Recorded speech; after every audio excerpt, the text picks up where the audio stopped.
Je réalise ma montre de A à Z, épisode 1. Bon du coup, comme je vous l'avais dit dans la présentation du projet, par épisode on va aborder un prototype, donc aujourd'hui c'est le premier prototype. Bon du coup pour ce premier prototype, je me suis inspiré de deux montres en particulier.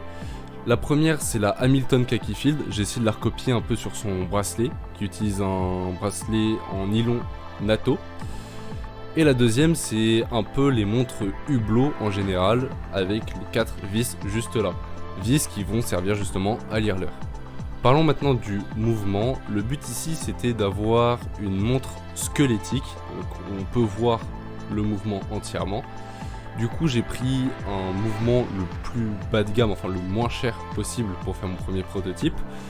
Et le but c'était de pouvoir voir le mouvement, mais aussi d'avoir un fond de boîtier transparent. Maintenant, il ne reste plus qu'à modéliser le boîtier en essayant de respecter au maximum les points que je me suis fixés, tout en s'adaptant aux mesures du mouvement et du verre.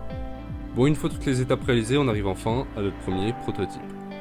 Sur ce prototype, on va donc relever pas mal d'erreurs qui seront corrigées sur le deuxième dans la prochaine vidéo.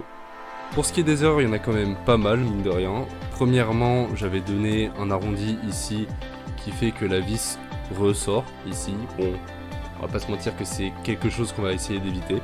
Deuxièmement, c'est ici, on voit que cette partie est beaucoup trop fine.